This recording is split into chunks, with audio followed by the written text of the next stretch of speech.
They don't want your blood or your money. They want to wrap themselves around your soul and suffocate it while draining every last drop of joy, calmness, or inspiration, and then replace it with their own made-up dramas. They are so toxic that they can ruin your friendships or relationships with the people you love. Psychic vampires can be your parents, children, colleagues, neighbors, or relatives. How can you tell them apart from other people? How can you protect yourself from them? And how do you avoid communicating with them without becoming their victim?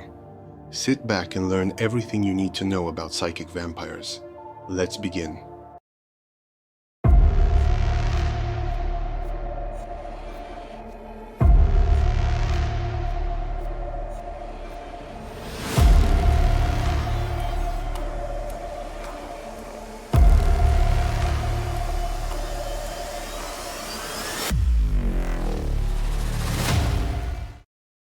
I'll start with the story of one of my friends. She had a joyful life, a career as an artist, a good relationship, and many friends. Then she met a woman who we'll call N. At first glance, N looked as if she was cheerful, intelligent, and appeared to have a great sense of humor. My friend figured she was a good person. However, N started regularly asking to meet her, and then spent hours complaining about all of her problems: her child, her relationship, her colleagues, and her boss. Her sense of humor also turned out to be fake, as a few months later, N tried to tell my friend a funny story that she actually heard from her in the first place, but decided to pretend it was her own story after she forgot where she heard it from. After every one of their meetings, which lasted for hours, my friend felt very exhausted, as if she was drained from her desire to have fun and work. With time, N's problems began contradicting themselves. One day she would complain about being overworked, and the next day she would complain about having nothing to do and being constantly bored.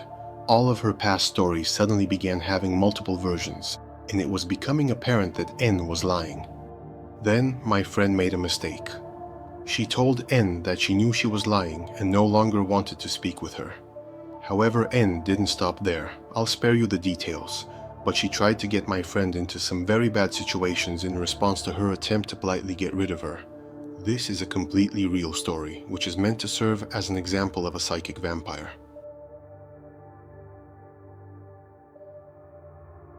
Of course, when it comes to friendships and relationships, it's normal that the other person wants your attention.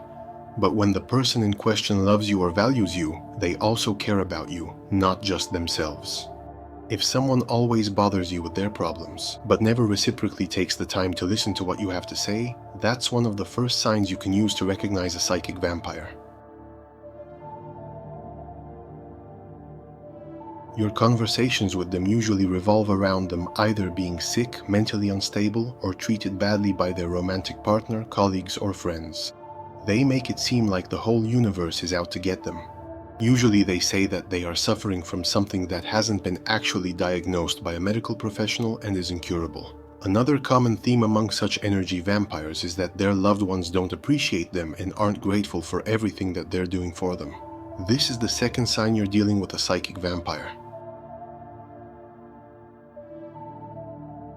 For example, if you buy a new appliance for your household, you'll research how to use it by reading the manual and searching for a video or instructions online, but not them.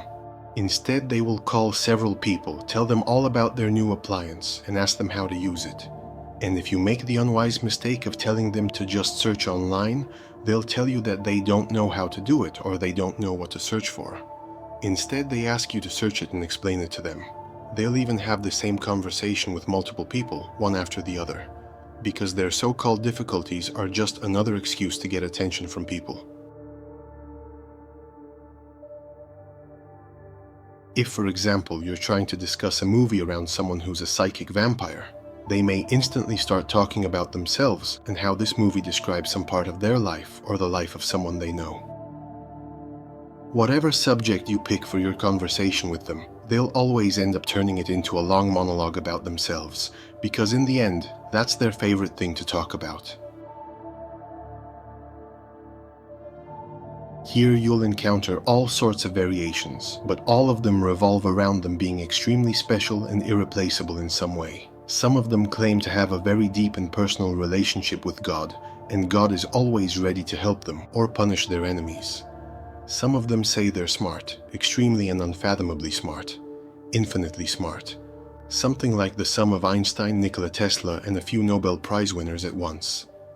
They know everything about the universe, life, and people. Nobody is as smart as them, and you should feel blessed to get any amount of attention from them. Some of them are experienced. They've lived for so long, even though they're 20, that they felt every possible human emotion. If you're sad that a relative of yours passed away, they'll tell you how they've experienced much greater sadness. Maybe their goldfish died. Obviously, this is just another way for them to make the conversation all about themselves.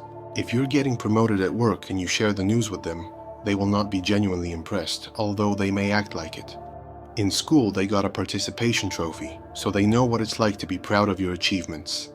After that, they'll even show you how to throw a good celebration party. And of course, they'll make it so that they're the true star of the party. Whatever you experience in life, they will have experienced it even more than you have, because the opposite is simply unthinkable.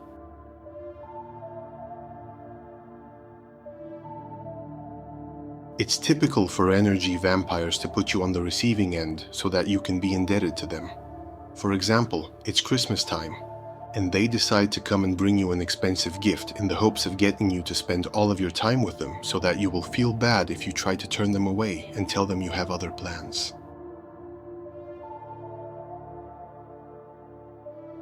This is self-explanatory. After all, how would you even dare spend your time and emotions on other people? The energy vampire expects you to be at their disposal 24/7, so you can always hear about the latest drama. Of course, it always happens that people move to other cities, don't have many colleagues, or break up with their partners. Not everyone is lucky enough to meet their soulmate, and this definitely isn't always a sign that you're dealing with a bad person. But if it seems that the person struggles to form any real meaningful friendships and is always single, when combined with all the other signs listed previously, then it may be a sign you're dealing with an energy vampire. So, we outlined the basics of how to spot a psychic vampire, but what should you do if you already have one in your life? How do you go about neutralizing them without becoming their victim? While around them, try to always talk about yourself or someone you know. Interrupt them as soon as they start speaking about themselves and what happened to them. Shift the conversation by saying something along the lines of, "Oh, just that? Just wait till you hear how much worse a friend of mine had it." And proceed to tell them the story. This way, you'll tilt the conversation away from their favorite subject, themselves. When they try to give you an expensive gift, either return the favor by giving them an even better gift or begin thanking them profusely. Don't stop thanking them. Every time you meet them, remind them of how generous they are and how much you like their gift. Why? This way, you won't feel forced to spend your time and attention on them just because they gave you a gift. Stop agreeing with them when they complain. They are complaining about how they think their romantic partner doesn't value them. Remind them of how much their partner actually does for them. They are complaining about how they aren't getting paid enough at work for what they do. Tell them that the economic situation is tough and that everyone's doing badly. They're complaining about their children being ungrateful. Remind them that children usually act this way, and it's possible they acted the same way when they were young. Every time they begin complaining, answer them accordingly. This way you'll stop them from using you as a trash bin for their emotions. If they call and say they're coming to meet you, tell them, "Oh great, I can't wait to tell you about how horrible my day was." If they want to know where you've been, give them only vague information such as "outside, I was taking a walk with some friends," or whatever other non-specific reply you can think of. If they begin making up health issues to feed off of your empathy, politely insist they call their doctor immediately, because this sounds like an urgent health issue. If you do all of these things, you will make your energy and your life as a whole off limits to them. This will lead them to find another victim, as they will no longer be able to feed on your energy. Don't forget, the most powerful protection spell at your disposal is simply your ability to say no to anyone who you feel is draining your energy. Don't let your life turn into a stage on which the energy vampire performs their own dramas again and again. Take control over your life and your time, because you can't get them back after you waste them for the wrong person.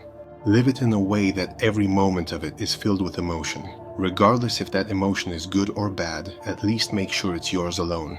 If you enjoyed this video, please hit the like button, because that's how we know which topics are interesting to our viewers. If this video is useful to you, please subscribe to our channel. It's easy and free, you'll help us a lot, and you won't miss our next videos. Until next time, and don't forget to protect yourself from psychic vampires. We wish you lots of health, luck, and love.